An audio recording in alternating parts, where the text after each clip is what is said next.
नमस्कार मित्रों, हमारे पुरानी पीढ़ी के लोग अपने जीवन में 100 दीपावली देख पाते थे, अर्थात 100 साल तक जी लेते थे। लेकिन आज के जमाने में 60 या 70 साल का जीवन भी अधिक माना जाता है, और उसमें भी जो लोग अच्छे होते हैं तो और भी कम उम्र में ही इस दुनिया को छोड़कर मृत्यु को प्राप्त कर लेते हैं। आपने लोगों को कहते सुना होगा कि भगवान अच्छे लोगों को जल्दी बुला लेते हैं।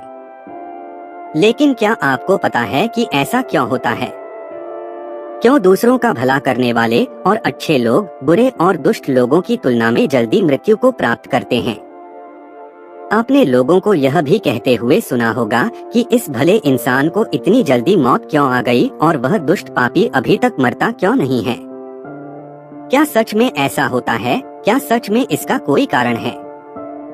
अनेक ग्रंथों में इसके बारे में बताया गया है। आज की इसमें हम इन्हीं आधारों के माध्यम से इस प्रश्न का उत्तर ढूंढने की कोशिश करेंगे। उससे पहले आप इस वीडियो को अपने दोस्तों को जरूर शेयर करें, क्योंकि ज्ञान और खुशियां बांटने से ही बढ़ती हैं। तो चलिए वीडियो शुरू करते हैं। जातस्य हि ध्रुवो मृत्युः, गीता में भगवान कहते हैं कि जिस व्यक्ति ने जन्म लिया है उसका मृत्यु अवश्य ही होगा। और हमारे सनातन धर्म में माना जाता है कि किसी व्यक्ति के जन्म से पहले ही यह तय हो जाता है कि उसका जन्म कहाँ होगा, उसके माता पिता कौन होंगे, उसका विवाह किसके साथ होगा। यहाँ तक कि ये भी तय होता है कि उसकी मृत्यु कहाँ और कब होगी। सभी धर्मों में मृत्यु को एक अटल सत्य माना गया है, और जिसने जन्म लिया है उसे एक ना एक दिन मरना ही पड़ता है। किसी का जीवन या मृत्यु भगवान के हाथों में होता है। आपने सुना होगा कि जितनी चाबी भरी राम ने उतना चले खिलौना। हम वो खिलौना हैं जिसकी चाबी भगवान के हाथों में होती है, और सभी चीज उनकी इच्छा से ही होती है। हिंदू धर्म में मान्यता है कि भगवान हर अच्छे मनुष्य को किसी न किसी उद्देश्य के साथ ही इस मृत्यु लोक में भेजते हैं। जब वो उद्देश्य जल्दी पूरे हो जाते हैं तब भगवान उन्हें वापस बुला लेते हैं। अर्थात अच्छे लोगों की मृत्यु भी उनके अच्छे कर्मों पर ही निर्भर करती है। कलयुग के लक्षण में भी बताया गया है कि इस युग में पापी अधिक वर्ष तक जिएंगे और पुण्यात्मा जल्दी इस लोक को त्याग कर देंगे। इसके अलावा आपको ये भी बता दूं कि जो लोग ये कहते हैं कि मरने के बाद इंसान खाली हाथ जाता है, उन्हें यह जान लेना चाहिए कि 3 चीजें ऐसी हैं जो मरने के बाद भी उसके साथ जाती हैं। एक है संचित कर्म, दूसरा है स्मृति और तीसरी है जागृति। इसीलिए आप अब किसी से ये मत कहना कि आप खाली हाथ आए थे और खाली हाथ जाएंगे। हमें कई बार लगता है कि कुछ भले लोग या हमारे परिजन थे जो भले थे, कभी किसी का बुरा नहीं किया था, कभी किसी को सताया नहीं था। फिर भी भगवान ने उनको अपने पास इतनी जल्दी क्यों बुला लिया? उन्हें तो अच्छे कामों के बदले में ज्यादा जीना चाहिए था, तो भगवान ने ऐसा क्यों किया? तो आइए इस बात को समझते हैं। आपने कई प्राचीन कथाओं में सुना होगा कि जब कोई ऋषि मुनि या भगवान किसी अप्सरा या देवता पर क्रोधित होते थे तो उसे सजा के तौर पर पृथ्वी लोक यानी मृत्यु लोक में जन्म लेने का श्राप देते थे। ये मृत्यु लोक दूसरे लोगों की तुलना में ऐसी भयानक और दुखदायक जगह है जहाँ सजा के तौर पर देवताओं और अप्सराओं को भेजा जाता था, और सजा मिलने पर वो देवता और अप्सरा गिड़गिड़ाते थे कि हे प्रभु, हमसे गलती हो गई, हमें माफ करें और हमारी सजा कम करें। यह मृत्यु लोक समस्त ब्रह्मांड में ना तो अच्छी जगह है और ना ही बुरी जगह है। आप इसे कर्मभूमि भी कह सकते हैं, और कर्मों के हिसाब से ही आपकी आगे की यात्रा तय होती है। जब हम जन्म लेकर यहाँ आते हैं तो हमें इस मृत्यु लोक की माया जाल और मोह माया घेर लेती है, और हमें यह मृत्यु लोक अच्छा लगने लगता है। हमें इस मृत्युलोक और यहाँ रहने वाले लोगों से मोह हो जाता है। हम इस मृत्युलोक को छोड़कर नहीं जाना चाहते हैं, और हमारा कोई साथी इस लोक को छोड़कर चला जाता है तो भी हमें दुख होता है। जब किसी इंसान की मौत होती है तो वह जीवात्मा यमराज के वहाँ जाती है, और वहाँ उसके कर्मों का लेखा जोखा होता है। उसमें देखा जाता है कि उस जीवात्मा ने अच्छे कर्म किए हैं या बुरे कर्म किए हैं।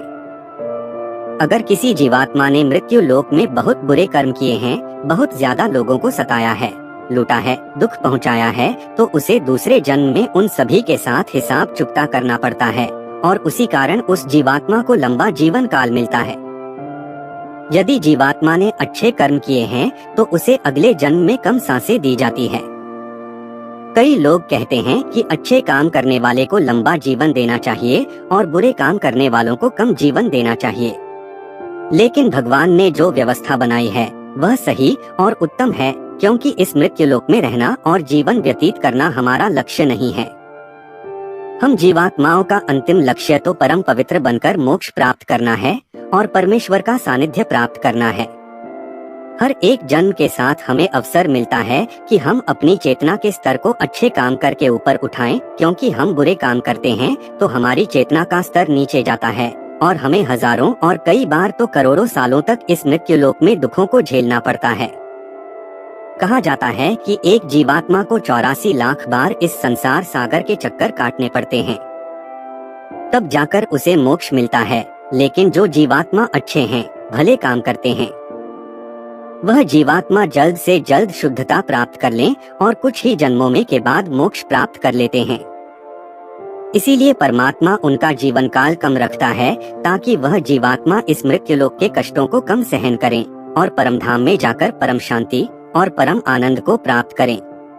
और जिस जीवात्मा ने मृत्युलोक में बुरे काम किए हैं, उसे इस मृत्युलोक की यातनाओं को ज्यादा देर तक सहन करना पड़ता है और कई हजारों लाखों जन्म के बाद ही उसकी आत्मा पवित्र होती है, तब जाकर उसे परमधाम की प्राप्ति होती है। दूसरी बात यह है कि हमारा इस मृत्युलोक में जन्म किसी न किसी उद्देश्य से होता है और जब वह उद्देश्य पूरा हो जाता है तो भगवान हमें वापस बुला लेते हैं। ऐसा नहीं है कि सभी लंबा जीवन जीने वाले लोगों ने पूर्व जन्म में बुरे काम ही किए हो, लेकिन वह अभी जीवित है, तो इसका मतलब यह है कि उनके जीवन का उद्देश्य अभी तक पूरा नहीं हुआ है। मित्रों, आप समझ गए होंगे कि अच्छे लोगों की मृत्यु जल्दी क्यों हो जाती है। तो हमारे जो भी प्रियजन थे और जिनकी मृत्यु जल्दी ही हो गई हो, वो एक पवित्र आत्मा थे और जितने दिनों तक हमें उनका सानिध्य प्राप्त हुआ वह हमारा सौभाग्य था। उनकी मृत्यु के बाद हमें प्रार्थना करनी चाहिए कि उनकी आत्मा जल्द से जल्द परमधाम को प्राप्त करें और परम शांति और परम आनंद को प्राप्त करे। यह जन्म मृत्यु का रहस्य कुछ ज्यादा ही गहरा होता है, जिसे देवता लोग भी नहीं समझ पाते हैं।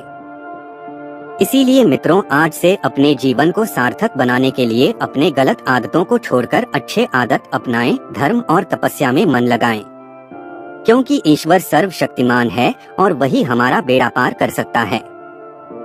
तो मित्रों, आज की यह वीडियो आपको पसंद आई है तो वीडियो को शेयर जरूर करें, क्योंकि हमारा मकसद भी हमारे धर्म का प्रचार करना ही है।